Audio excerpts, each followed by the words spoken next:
Pasensya ka na, mahal ah. Medyo may kaliitan yung apartment. Mahal, ano ka ba? Okay na to. Ang mahalaga sa akin, kumpleto at buo ang pamilya natin. Rod! Rod! Nay! Rod, anak! Oh! Nay! Lumuwas po kayo? Sana po nagsabi kayo para nasundo po namin kayo. Di mo na ako kailangan sunduin. Kaya ko naman sarili ko eh. Ano ako, lumpok? Nay, huwag naman po mainit yung ulo nyo. Hindi namang ibang tao sa inyo si Naning. Oo naman. Talaga, pagagalitan mo pa ako. Ikaw na nga lang binisita ko dito eh. Pagod lang ako. Gamit ko ha.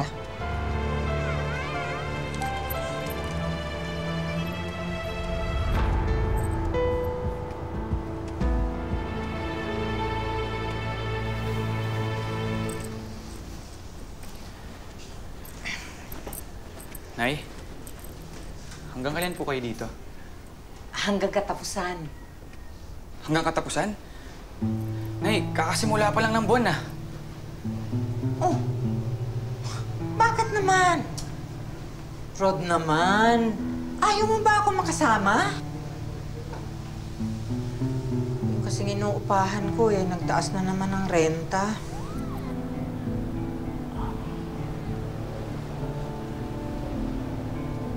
Welcome po kayo dito, Nay. Ay! Mabuti naman, salamat ha! Ako kasi nanay eh. Asawa ka lang.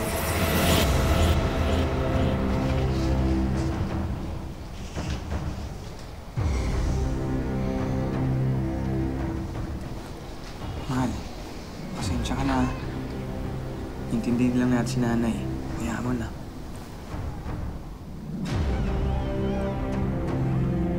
Siguradong maraming makaka-relate sa special episode natin ngayong hapon. Ano nga ba ang dapat gawin kung ang kontrabida ng inyong pagsasama ay ang mismong nanay ng inyong napangasawa? Ito po ang kwento ni Naning, isang babaeng nabiktima ng kanyang halimaw na biyenan.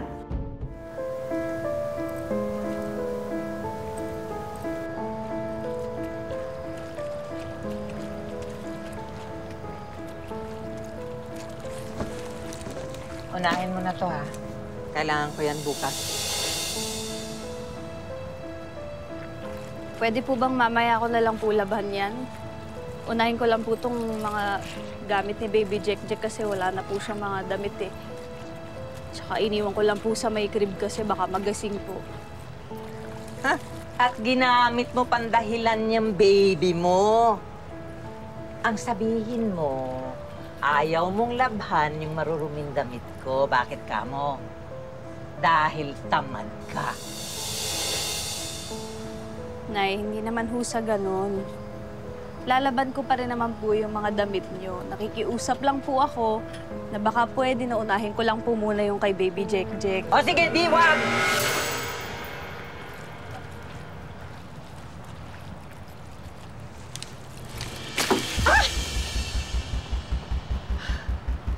Hindi naman ho. Uulitin ko na naman ho itong nilabang ko. Eh, sorry naman, di ko naman sinasadya eh. Siguro, karma lang ang tawag dyan. Kasi ang sama-sama ng ugali mo eh. Oh, hindi ko talaga maintindihan kung ano nakita ng anak ko sa'yo.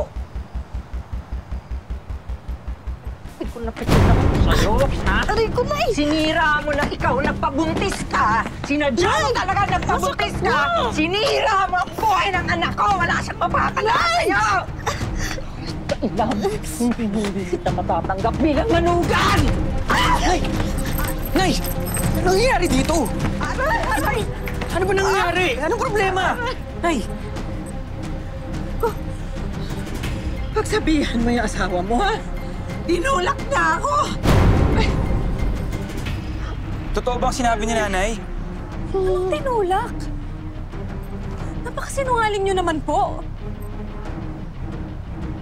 Rod, makinig ka naman sa akin. Kilala mo naman ako eh. Hindi ko kayang bastusin yung nanay mo.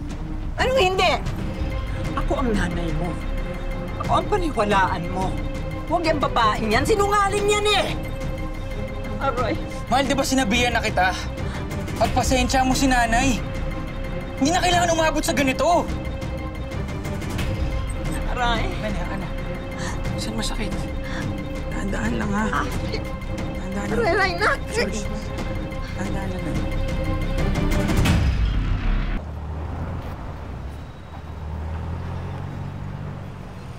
Naning, pauwi ka na ba? Sakay ka na. Atintaran ka sa inyo. Ay, hindi na ho, sir. Nakakaya naman ho. Tsaka malapit na rin naman po yung bahay namin eh. Okay lang ho. Aba, sakay ka na. Kaysa naman sa magbuhat ka ng mga mabibigat na yan, oh. Tara. Sige po. Medyo madami lang po. Sinasabi ko na nga ba eh. Para namang... May tinatagong baho itong si Naning. Tama ang hinala ko. May ibang lalaki siya. Tata, ano? Makakarating ito kay Rod. Ayos ka lang? Hi, mahal. Saan ka galing? Nag-OT. Ilang araw na kasing wala si Rose eh. Nag-OT ka? O kasama mo yung lalaki mo?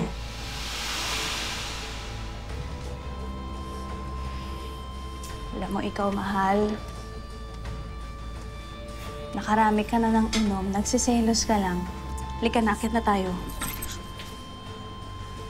Magsabi ka nga sa akin ng totoo. Anak ko ba talaga si Jack? O niloloko mo lang ako? Rod, ano ba nangyayari sa'yo? Bakit nagsasalita ka ng ganyan? Totoo ba? Totoo ba? Pagdududahan mo pa talaga ako? Anak mo si Baby Jack.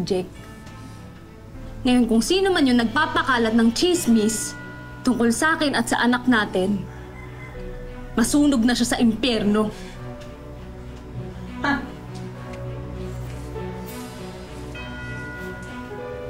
Ikaw ang masusunog sa impyerno. Dahil malandi ka eh. Sinungaling pa. Tama ba naman yung ginawa mo? Diba, Rod? Sarili niyang boss? Sarili mong boss, kinakalantari mo. Rod, hinatid niya lang ako dito sa bahay. Hinatid ka lang niya dito sa bahay, pero malay namin. Baka umikot-ikot muna kayo. Baka nag-motel muna kayo, o di kaya doon na mismo sa kotse niyo ginawa. Libreng sakay lang pala ang katapat mo. Sabi mo sa akin na mahal mo ako, di ba? Pero bakit mo ako niloko? Rod, hindi kita niloloko. Naguguluhan ka lang. Naguguluhan ka lang kasi binubulag ng nanay mo yung utak mo. Kasi ayaw niya sa akin. Sorry kung sumakay ako sa kotse ng boss ko. Pero nagiging malinak naman yun sa paningin mo kasi binibigyan ng mali siya ng ibang tao. Ng nanay mo na nagpapakalat ng chismis na yon. Rod, makinig ka naman sa akin, no? Kahit ngayon lang. Rod, huwag mo namang pagdudahan yung pagmamahal ko sa'yo. Hindi kita kayang lokohin. Hindi ko alam! Naguguluhan na ako sa inyo eh! Naiipit ako sa inyo ni nanay! Utang na loob! Parehas ko kayong mahal! Kaya wag na wag niyo ako papiliin sa inyong dalawa! Rod. Hayaan muna ako! Hayaan niyo muna ako!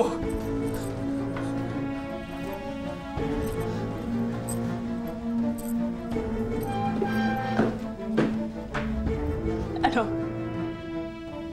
Ito ba yung gusto mo? Mag-away kami, maghiwalay kami ng anak mo! Laking pasasalamat ko pag nangyari yun.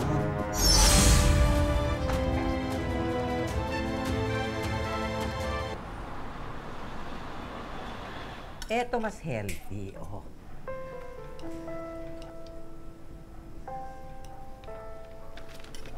Ano to?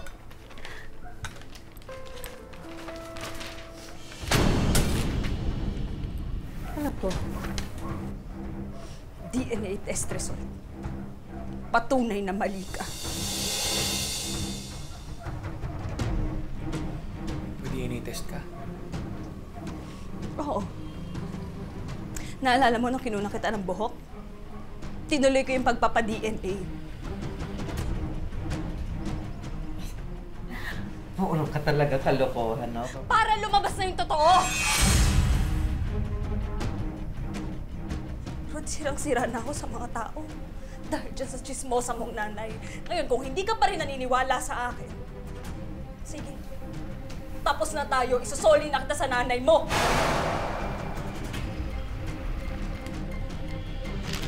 Saksak mo to sa baga mo! Ha? Kahit ilang DNA test pa ang ipapagawa mo, hindi kita matatanggap. Hindi kita magiging pamilya. Ay, tama na! Bitiwan mo si Naning. Lubayan mo na kami! Ay, mahal kita bilang isang ina. Pero may sariling pamilya na ako. Sila ang responsibilidad ko.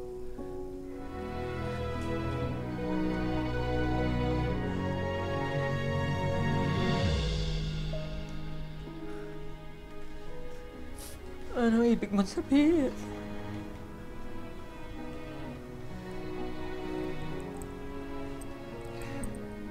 Ay, nilipat na po ulit kami ng matitirahan. Bubukod na kami. Sana, Nay, huwag niyo na po kaming guluhin.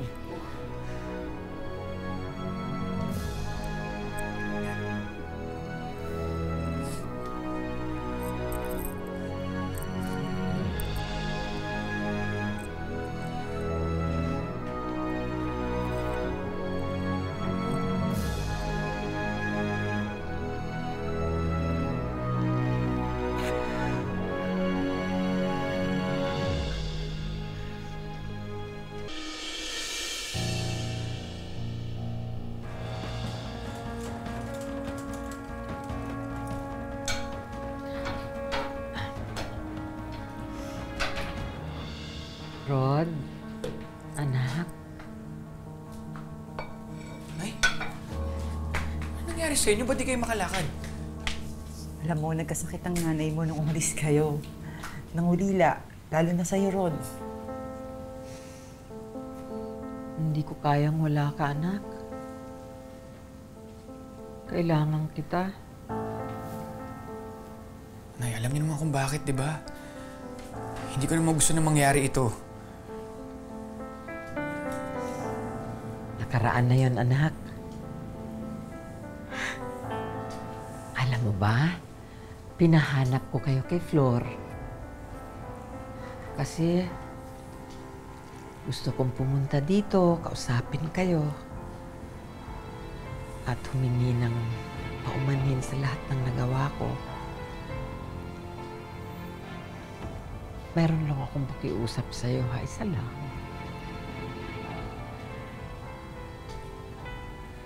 Nay, ano na naman?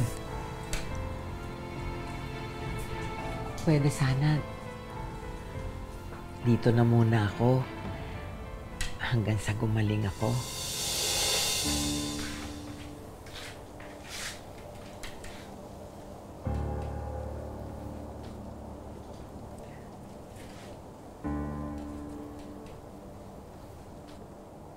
Para makuha muli ang loob ng anak, magpapanggap na hindi makalakad si Zenny. Pero itong si Naning, hindi maloloko ng drama ng biyenan niya. Hindi niyo po kakayanin ang susunod na mangyayari, mga kapuso. Sabi nga nila, masamang magalit ang mga taong mabait, katulad ni Naning.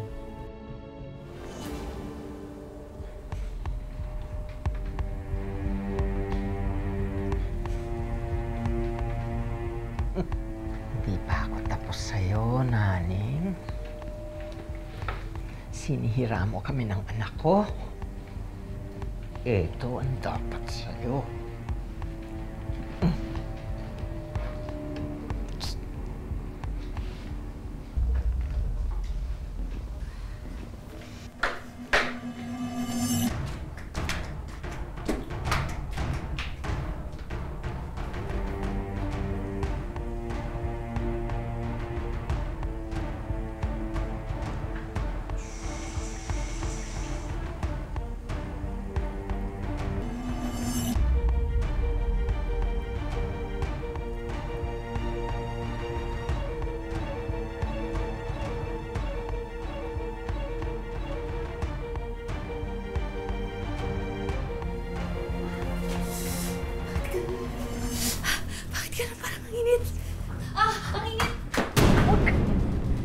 Naglagay na sili sa panty ko, no? Nananahimik na ako dito. Ha? Ayoko nang magkagulo tayo dito sa bahay natin. Ha? Kaya tigilan mo ako. At saka wala ka namang ebidensya. Meron ba? Asa?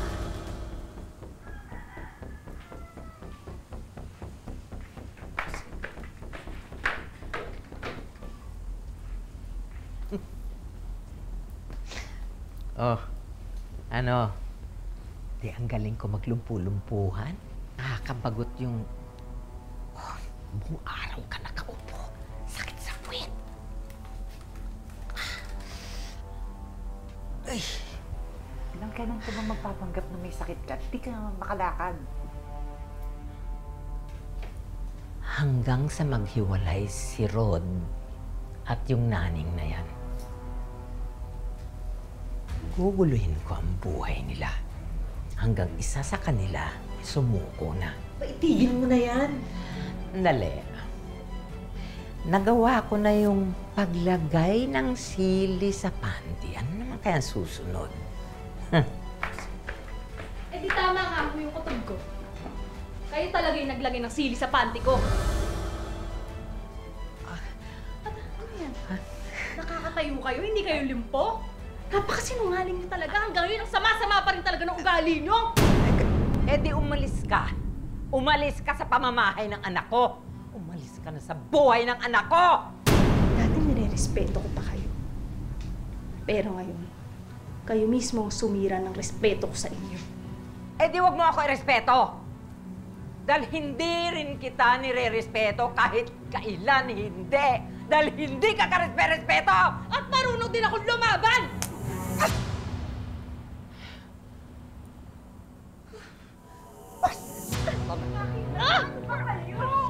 Bastos ka! Bastos ka talaga! Lumayas ka! Lumayas ka dito! Bastos na kung bastos! Pero tandaan nyo, lahat ng mga panluloko nyo, lahat ng kasinungalingan nyo makakarating to kay Ron. Isusumbong ko kayo ngayon din. Yan, sige! Lumayas ka! Basta ako, hindi ako papayag na sinungaling yung lalo ko!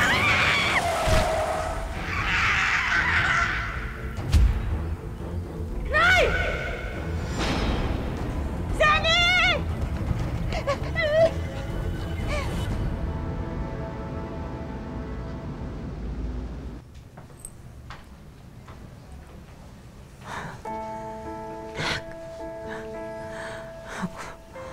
Buti dinalaw mo ko.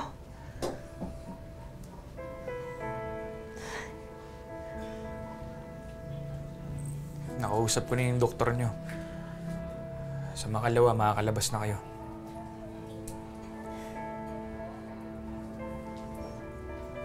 Salamat at hindi mo ako pinabayaan. Gagapan ko yung mga babayaran dito. Mag-loan ako sa opisina. Hindi ko kayo pababayaan. Pero kapag nakalabas na kayo dito sa ospital, hindi nyo na kami makikita. Lalayo na kami ni Naning sa inyo. Mas mabuti pa na magkanya-kanya na tayo. Hindi kong papatawad yung ginawa nyo. Niloko mo ko. Niloko niyo yung sarili niyong anak. Walang nanay. ang gagawin nito sa pamilya ng anak niya.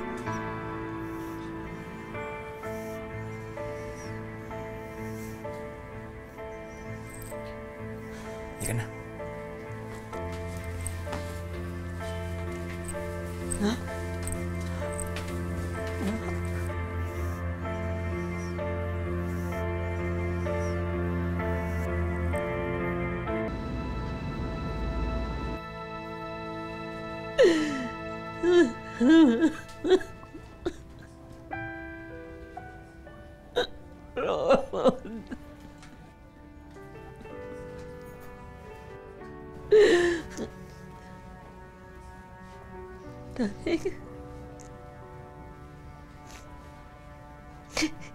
Si Ron, kasama mo. Hindi po alam ni Rod na nagpunta po ako dito. Hindi ka ba galit sa akin?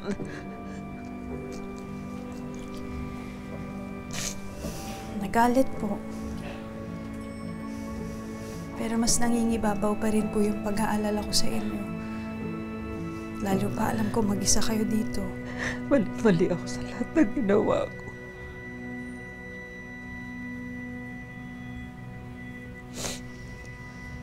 Anong klaseng nanay ako? Anong klaseng nanay ako? Huwag kayo masyado gumalaw.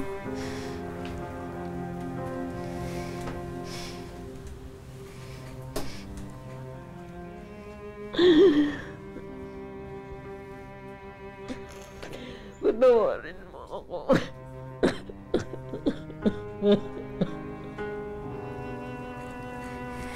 Tama na po. Patawarin mo.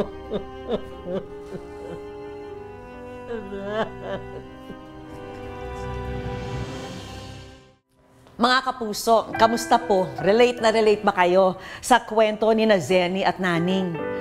Alam niyo po, talaga namang mahirap kung minsan na magkasundo ang biyanan at manugang niya. Pero kung pananaigin lang sana natin ang malawak na pag-intindi, kung babawasan po natin ang ating mga pride, at kung matututo tayong makinig sa isa't isa, siguradong maayos ang kahit na anong problema. Dahil sa huli, pareho lang naman ang gusto ng manugang at ng kanyang biyanan, ang magkaroon ng maayos na pamilya. Sa kanyang mga anak na lamang humuhugot ng lakas ngayon si Naning para kayanin ang mga kinakaharap na pagsubok. Hi, Naning.